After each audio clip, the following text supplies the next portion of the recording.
အားလုံးပဲမင်္ဂလာပါဆရာဒီနေ့မှာတော့ပေါ့နော်ဘ ഹു တုတ္တရရန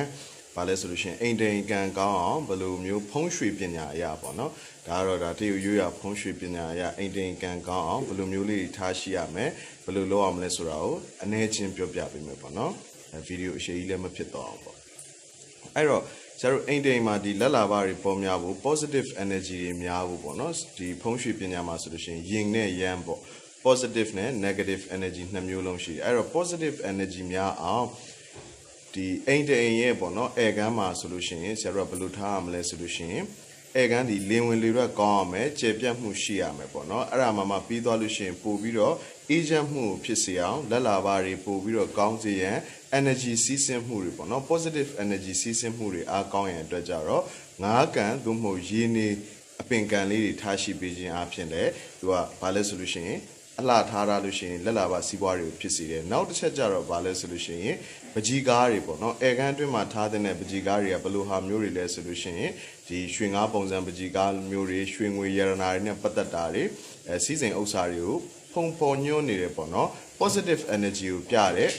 နမိတ်လက္ခဏာတွေနဲ့ပြည့်စုံတဲ့ပကြီးကားတွေဓာတ်ပုံတွေကိုထားတဲ့တယ်ပေါ့နော်အိမ်တိမ်မှာဆိုလို့ရှိရင်အဲ့တော့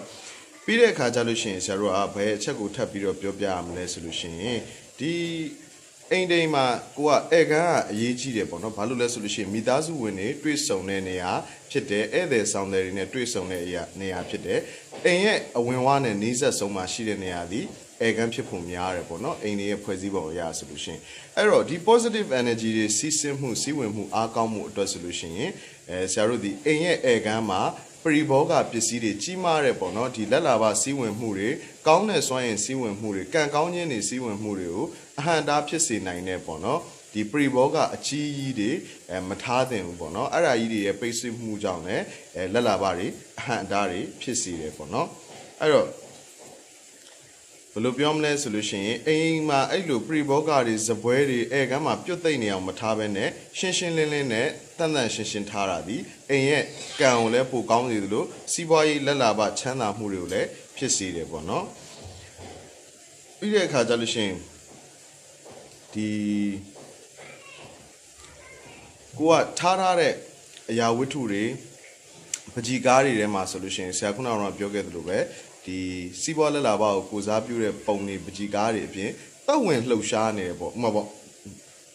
မြင်းတို့အစရှိသဖြင့်ပေါ့နော်တက်ဝင်လှုပ်ရှားနေတဲ့ဒီတက်ဝင်လှုပ်ရှားနေတဲ့မြင်းကြီးတွေခုံပြေးလွှားနေတဲ့ပကြီးကားချက်တွေလိုမျိုးတွေဖြစ်စေပြီးတဲ့အခါကျလို့ရှိရင်ဆရာတို့ဟို Chinese sign တွေမှာအများဆုံးတွေ့ရတဲ့လက်ခေါ်ကြောင်ရုပ်ကလေးပေါ့နော်အမြဲမပြတ်လှုပ်ရှားနေတဲ့ဒီအယုတ်ကလေးတွေဖြစ်စေဆရာတို့ပြီးသွားတဲ့အခါကျလို့ရှိရင်ခုနကပြောခဲ့သလိုအမြဲတမ်းလှုပ်ရှားနေမဲ့ငါးကန်တွေဖြစ်စေရေနေအပင်ကန်တွေပေါ့နော်လှုပ်ရှားလို့ရတဲ့အပင်ကန်တွေဖြစ်စေဒါသည် positive energy တွေကိုတွန်းပို့ပြီးတဲ့အတွက်ကြောင့်မလို့ဖုံးရွှေပညာအရာဆိုလို့ရှိရင်အဲ့အိမ်ဒီစီးပွားတက်မဲ့ကံကောင်းခြင်းတွေနဲ့ပြည့်စုံတဲ့အိမ်ဖြစ်သွားလိမ့်မယ်လို့ပြီးတဲ့အခါကျလို့ရှိရင်အိမ်တိမ်မှာပေါ့နော်ဆရာတို့ကြာပန်းတွေစိုက်တင်တယ် cherry ပန်းတွေကိုလည်းစိုက်ပျိုးတင်တယ်ကြာပန်းတို့ cherry ပန်းတို့တစ်ခွပန်းတို့ပေါ့နော်ပြီးသွားတဲ့အခါကျလို့ရှိရင်ဆရာတို့အိမ်တိမ်မှာဆိုလို့ရှိရင်နေကြပန်းလေးတွေအစရှိသဖြင့်စိုက်ပျိုးတင်တယ်အိမ်ရဲ့အယောင်ကတော့ဆရာတို့ပြောမယ်ဆိုလို့ရှိရင်အဝါရောင်တို့ဘာလို့အသုံးပြုမယ်အဲကန်းဆိုလို့ရှိရင်အဝါရောင်ခပ်ဖြော့ဖြော့လေးတွေကိုအသုံးပြုမယ်ရွှေရောင်တို့အဝါရောင်တို့အသုံးပြုခြင်းအပြင်ပို့ပြီးတော့တိုးတက်အောင်မြင်ပါလိမ့်မယ်လို့ဒီနေရာနေပြီးတော့ဘ ഹു တုတ္တအနေနဲ့ knowledge sharing လုပ်ပြီးလိုက်ပါတယ်အားလုံးပဲအကျိုးရှိတယ်ဆိုလို့ရှိရင်ဒီ post လေးကို share repost လေးလုပ်ပေးကြပါဆရာဗီဒီယိုကြည့်ရှုတဲ့တူတယောက်ချင်းစီတိုင်းဒီကျမ်းမာချမ်းသာခြင်းတွေနဲ့ပြည့်စုံပါစေလို့ဆရာဆုတောင်းမေတ္တာပို့သလိုက်ပါတယ်အားလုံးပဲမင်္ဂလာပါဆရာဒီနေ့မှာတော့ပေါ့နော်ဘ ഹു တုတ္တရရန်ဘာလဲဆိုလို့ရှိရင်အိမ်တိန်ကံကောင်းအောင်ဘယ်လိုမျိုးဖုံးရွှေပညာအရာပေါ့နော်ဒါကတော့ဒါတရုတ်ရွေးရဖုံးရွှေပညာအရာအိမ်တိန်ကံကောင်းအောင်ဘယ်လိုမျိုးလေးထားရှိရမယ်ဘယ်လိုလုပ်အောင်မလဲဆိုတာကိုအနည်းချင်းပြောပြပေးမယ်ပေါ့နော်ဗီဒီယိုအရှိကြီးလည်းမဖြစ်တော့အောင်ပေါ့အဲ့တော့ဆရာတို့အိမ်တိန်မှာဒီလက်လာပါတွေပေါ်များဖို့ positive energy တွေများဖို့ပေါ့နော်ဒီဖုံးရွှေပညာမှာဆိုလို့ရှိရင်ယင်နဲ့ယမ်းပေါ့positive နဲ့ negative energy နှစ်မျိုးလုံးရှိတယ်အဲ့တော့ positive energy များအောင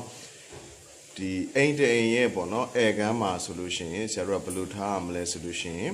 အဲကန်းဒီလင်းဝင်လေရက်ကောင်းအောင်မယ်ကျေပြတ်မှုရှိရမယ်ပေါ့နော်အဲ့ဒါမှပြီးသွားလို့ရှိရင်ပို့ပြီးတော့အေးချမ်းမှုဖြစ်စေအောင်လက်လာပါတွေပို့ပြီးတော့ကောင်းစေရန် energy စီးဆင်းမှုတွေပေါ့နော် positive energy စီးဆင်းမှုတွေအားကောင်းရန်အတွက်ကြတော့ ငါးကန်သို့မဟုတ်ရေနေအပင်ကန်လေးတွေထားရှိပေးခြင်းအပြင်လည်းသူကဘာလဲဆိုလို့ရှိရင်အလှထားရလို့ရှိရင်လက်လာပါစီးပွားတွေကိုဖြစ်စေတယ်နောက်တစ်ချက်ကျတော့ဘာလဲဆိုလို့ရှိရင်ပကြီးကားတွေပေါ့နော်အဲကန်းအတွင်းမှာထားတဲ့ပကြီးကားတွေကဘယ်လိုဟာမျိုးတွေလဲဆိုလို့ရှိရင်ဒီရွှေငါးပုံစံပကြီးကားမျိုးတွေရွှေငွေရတနာတွေနဲ့ပတ်သက်တာတွေစီးစိမ်ဥစ္စာတွေကိုဖုံဖော်ညွှန်းနေတယ်ပေါ့နော် positive energy ကိုပြတဲ့နမိတ်လက္ခဏာတွေနဲ့ပြည့်စုံတဲ့ပကြီးကားတွေဓာတ်ပုံတွေကိုထားတဲ့တယ်ပေါ့နော်အိမ်တိမ်မှာဆိုလို့ရှိရင်အဲ့တော့ပြီးတဲ့အခါကျလို့ရှိရင်ဆရာတို့ကဘယ်အချက်ကိုထပ်ပြီးတော့ပြောပြရမလဲဆိုလို့ရှိရင်ဒီအိမ်တိမ်မှာကိုကဧကန်ကအရေးကြီးတယ်ပေါ့နော်ဘာလို့လဲဆိုလို့ရှိရင်မိသားစုဝင်တွေတွေ့ဆုံတဲ့နေရာဖြစ်တယ်ဧည့်သည်ဆောင်တွေနဲ့တွေ့ဆုံတဲ့နေရာဖြစ်တယ်